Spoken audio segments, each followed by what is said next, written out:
Hello, thank you for joining me. My name's Ben, this is To The Point English, and today I'm going to be giving you all the information you need in order to pass the writing paper of the C1 Advanced Cambridge English exam, also known as the CAE.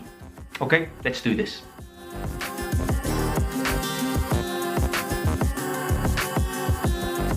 So what do you need to know about the writing paper of the C1 Advanced Cambridge English exam?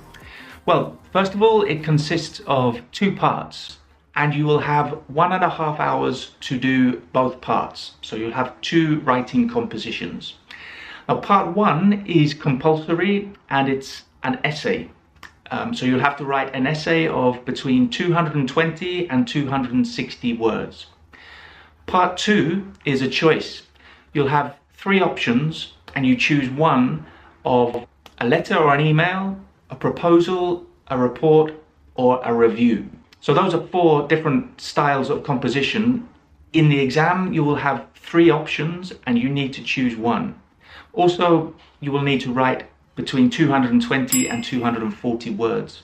Now, if your preparation time is limited, then I would recommend that you prepare for 2 of these writing compositions. So maybe the letter and the proposal, for example, or the report and the review, because you'll definitely get one of those options in the exam.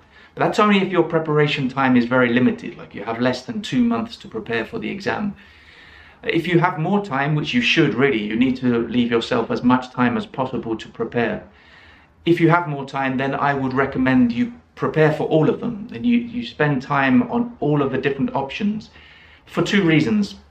First of all, it's good to have more options when you're sitting there in the exam looking at the options. Maybe one will be easier than the others, or will be on a subject that you're more familiar with. If you only have one option, then and you don't like the subject, then it will make it a lot more difficult. The second reason is also because you have to remember that you're learning English here. You're not just preparing for an exam. If you can learn how to do the different writing styles as part of your preparation, then it is better for you. You'll have that knowledge and skill in the future after the exam.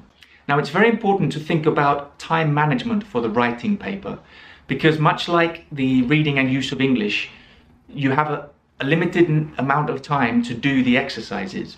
With the listening and speaking, you're not in control of the time. You depend on the audio or how the conversation goes. But with the writing, it's important to have a strategy regarding time management.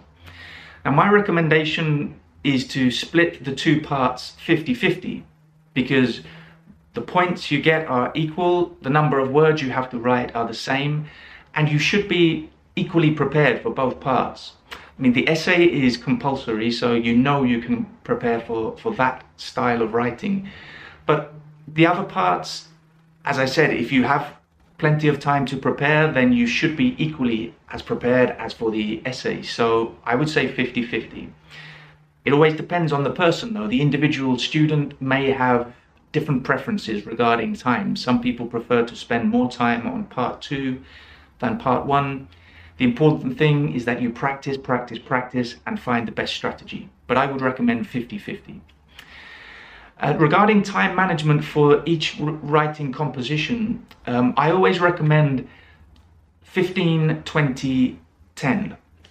Now, when I say 15-20-10, I'm referring to the number of minutes you dedicate to planning, writing, and checking, basically. So 15 minutes planning and preparing what you're going to write, 20 minutes actually doing the writing, and 10 minutes to go back and check to correct any mistakes, maybe delete some lines or add some lines, count the words more or less. Now, some people think that 15 minutes for planning is a lot.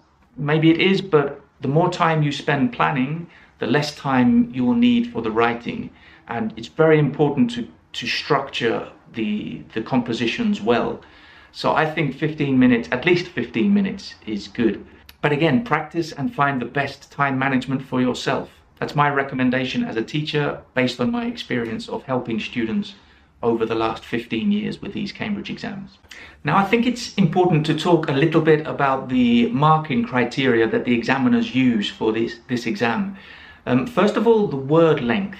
Now this is what Cambridge Assessment English have to say about the word length. Guidelines on length are provided for each task. So guidelines, that's an important word.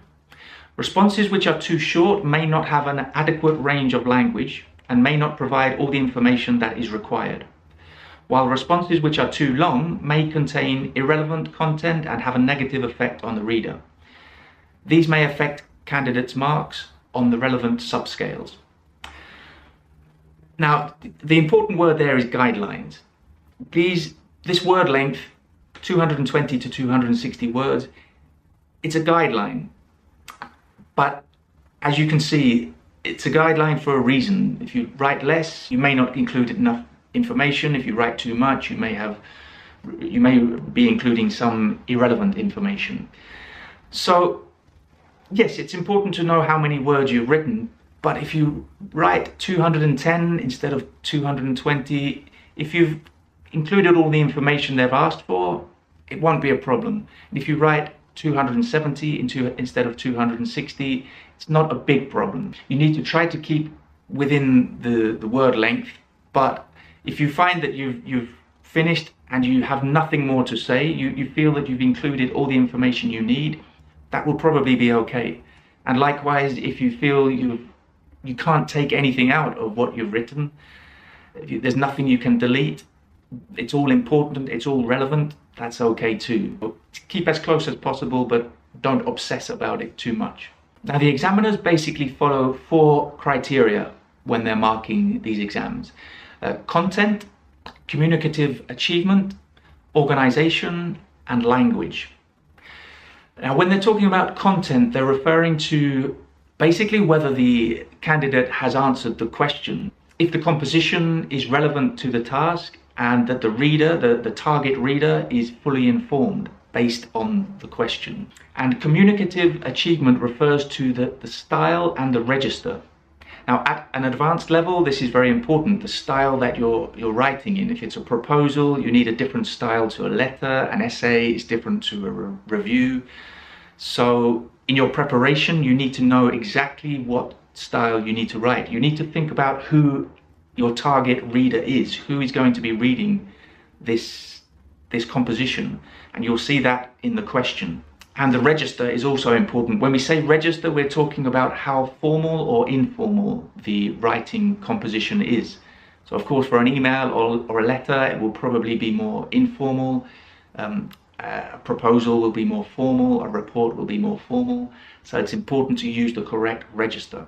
And organization refers to a logical and ordered composition. Again, depending on the composition you're writing, it's necessary to have some kind of logic and some kind of flow and order in your style. And finally, language refers to the grammar and vocabulary. So you need to demonstrate a good range of vocabulary specifically and use the correct and appropriate grammar for the task. And also that it's accurate. Accuracy is important in the Cambridge Advanced writing paper. And finally, I just wanted to look at ways to prepare for the writing paper of the C2 Advanced Cambridge exam.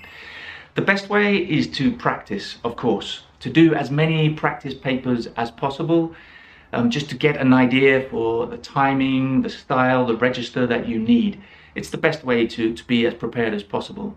I highly recommend that you use Write and Improve from Cambridge English. That's a website they have where you can send your writing exercises and you get immediate feedback. I think it's artificial intelligence or something, but it's very useful and you can practice and practice through that. I'll put a link in the description. Also, in the future, I will be making videos on specific parts of the writing. So how to do an essay, how to do a report, how to do a review. So make sure you're subscribed to my channel so you don't miss that. If you can't wait for those videos, then why not check out other YouTubers who have very useful information. There's a guy called Cambridge Rory who has been uploading videos on the Cambridge exams for I think 2 or 3 years now. He has some very useful information. I'll put a link to his channel in my description too. And also I'd recommend that you join my Telegram group, the To The Point English Telegram group. There are lots of other students like you helping each other, sharing resources, sharing questions, tips. It's a really positive, enthusiastic group. So again, I'll put the link in the description. Send me a message through that link and I'll add you to the appropriate groups. Okay, I think that's everything. Thank you for joining me again, and I'll see you soon for another video. Take care. Bye.